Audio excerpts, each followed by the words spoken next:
Hey everyone, welcome to Thinking Christian, and in this video what I want to do is give a summary of Myron Penner's book, The End of Apologetics, Christian Witness in a Postmodern Context.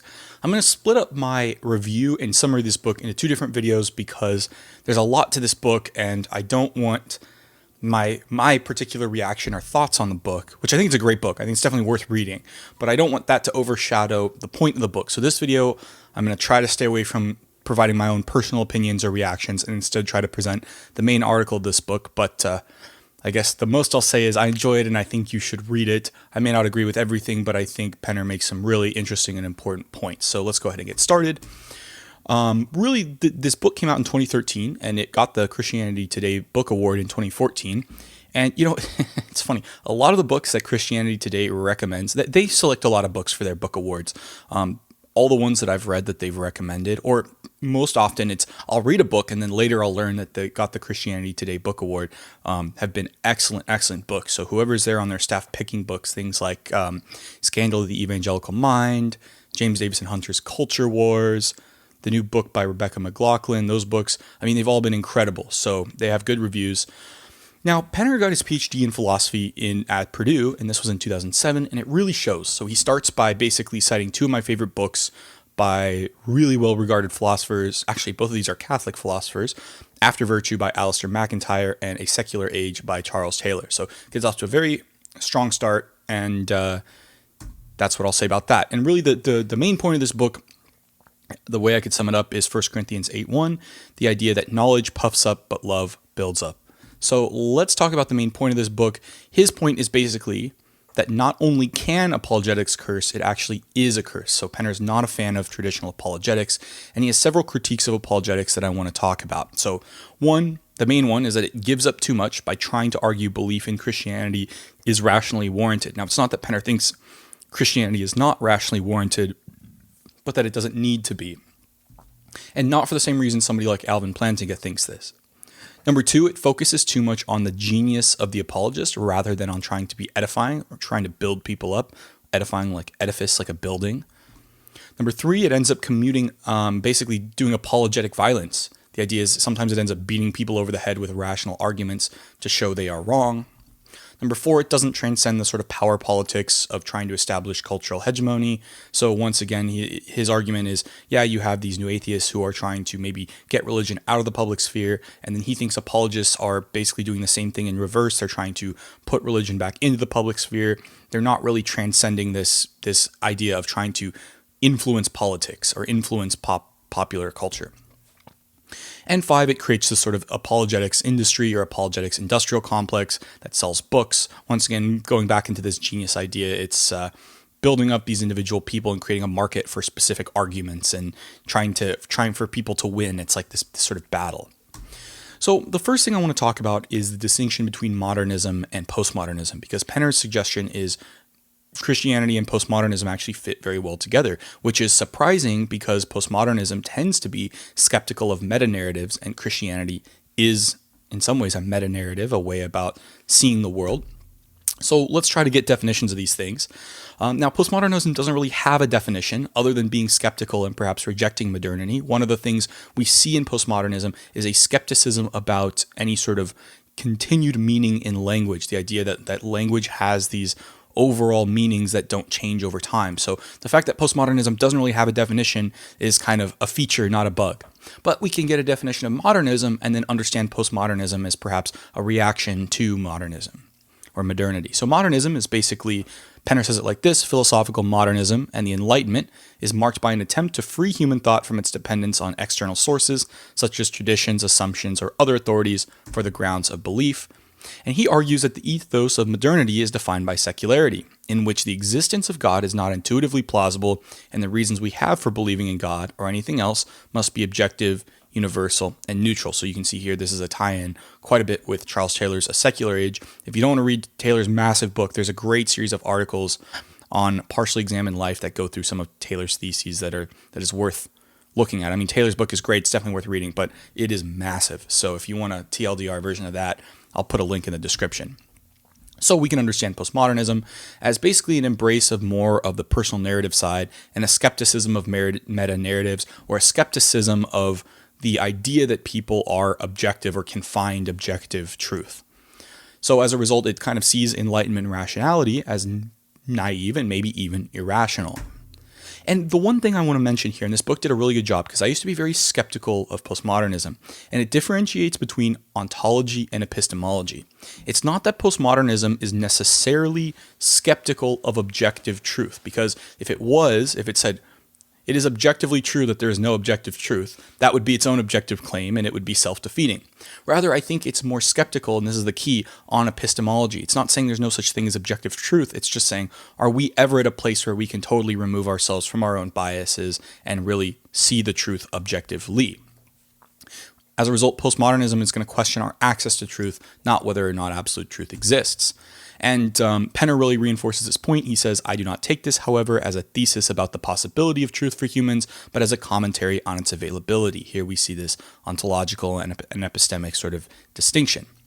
And it's not that he doesn't think theism or Christianity is objectively true. He just says, absolute timeless truth is God's alone. That's from the book. So Penner's embrace of postmodernism is interesting. He actually thinks, despite the fact that postmodernists have sometimes been hostile or skeptical of Christianity, that postmodernism functions as a very perhaps useful or interesting, I don't want to say partner, but an interesting way of looking at Christianity. He argues that there's no objective piece of evidence or argument that conclusively verifies Christian truth claims because by nature they are not objective entities.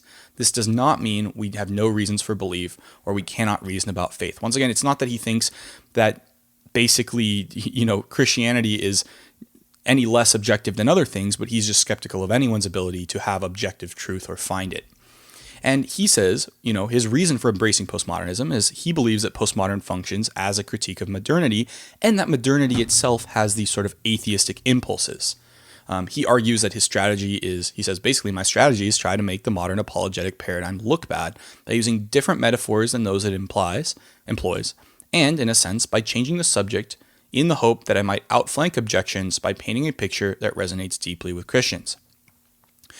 He says, when modern apologetics endeavors to justify itself using the tools, assumptions, and methods of modern philosophy, it does so in terms of interests that are foreign and even hostile to Christian faith. So Penner is kind of following Taylor in thinking, and maybe even McIntyre, thinking that the Enlightenment actually was not necessarily a healthy thing for people or a healthy thing for religious belief per se. Now, one of the main distinctions in the person that he keeps bringing up is Kierkegaard. And Kierkegaard has this distinction between the genius and the apostle. And really the short version of this is a genius seeks their own edification. They want to look smart, whereas an apostle's job is to bring others up in truth and in a loving sort of way. So this is the main distinction, and basically his argument is that modern apologetics, as basically a consequence of modernity, becomes too focused on geniuses and not apostles, which once again goes back to Kierkegaard's version of this. And I think that he has a fair concern here, whether or not you agree with his overall rejection of apologetics as a curse, as he calls it. There is a fair concern about a lack of humility. He cites Stackhouse in saying Christians often lack a desirable humility regarding their conditions and realizing they are frequently prone to overestimate the rational warrant for their beliefs. So Penner thinks that Christians sometimes try to overstate the case for Christianity because they feel the only way they can convince people, or perhaps the way they think is best to convince people, is by using rational warrant. Now, Penner's key point here is, he says it like this. This is, I think, the biggest point that he says. The problem with the modern apologetics is that Christian thought has already given up far too much by merely acknowledging and responding to the modern challenges to Christian belief, as if these objections had some sort of claim on the legitimacy of faith. He kind of gives this analogy. Basically, when the new atheists point out there are several things in the Bible that may not or could not have happened, as if this is a serious problem for Christian faith, it is rather like someone vehemently trying to convince you, with fastidious attention to architectural and zoological detail, that King Kong could not have possibly scaled the Empire State Building because it would have collapsed under his weight. And he says the apologetic response is to argue fervently that the architectural and engineering practices of the early 20th century have been completely misunderstood by the new atheists, and that the mass of a body with King Kong's physical proportions could, in fact, be supported by the Empire State Building. So these are the reasons that Penner thinks apologetics does more harm than good. He's basically saying that by focusing so much on objective and impersonal reasons, not reason itself, it ends up moving people away from perhaps what he thinks is the heart of Christianity. And he cites what Kierkegaard thought is, Kierkegaard made this idea that the idea of defending Christianity and modernity is a second Judas who betrays Christ under the guise of a friendly kiss. He says only the apologist's treachery, unlike Judas, is the treason of stupidity. And he basically compares this with Augustine. So Augustine's view, a long time ago, was basically God sets the agenda in our pursuit of truth, and God's agenda is love. And it's not about the answers to all the questions or focused on discovering these sort of objective principles, but instead really focusing on loving others and building other people up. And I think Penner's concern is that apologetics becomes this idea of using these reasons to gain leverage and controlling others or sort of beating others into submission with arguments. And that's what brings him to talk about what he calls apologetic violence. He says the primary apologetic and evangelistic goal here is to change the unbeliever's mind rather than edify the person. And he argues that what this has a focus on is beating other people into intellectual submission using arguments to make other people feel inferior or stupid by showing that they're wrong, which ends up, once again, focusing on the genius of the person making the arguments as opposed to really trying to help them or love them. It's this us versus them. Like, you guys are unbelievers. You guys are either dumb or stupid or haven't realized the truth of this, and we need to basically show you. It's, maybe even in some ways you could argue it has a sort of imperialistic tendency. He argues that evidence and arguments become a way that we can shield ourselves from actual genuine personal engagement and self-examination, where basically we just say, oh, I'm going to focus on these sorts of arguments so I don't have to consider being wrong. I don't have to reevaluate my beliefs. I can pretend that all this stuff is evidence and objective based, and then there's no authenticity, or at least not as much authenticity as Penner's point. So he talks about apologetic positivism, and he says basically a lot of Christians or a lot of Christian apologists have also argued that Christian beliefs must be demonstrably rational to be accepted, which is very similar to logical positivism or positivism in general. And he thinks this is once again harmful because this is not the way the early church saw it in his view, and this ends up basically sacrificing, basically responding and still engaging in modernity rather than casting off what's creating the problem. And he basically says it like this: there are times and ways in which a given defense of the faith does more harm than good to the cause of Christ. So Penner's suggestion is that really is basically to move, not to go away with giving reasons, but instead to focus more on the personal or edifying aspects of Christianity rather than needing to have everything be rationally warranted or justified. He says Christianity, then, is much more a way or an invitation to live, walk, or grow in the truth than it is a doctrine or set of beliefs whose truth we can grasp and cognitively master, as the modern apologetic paradigm seems to imply.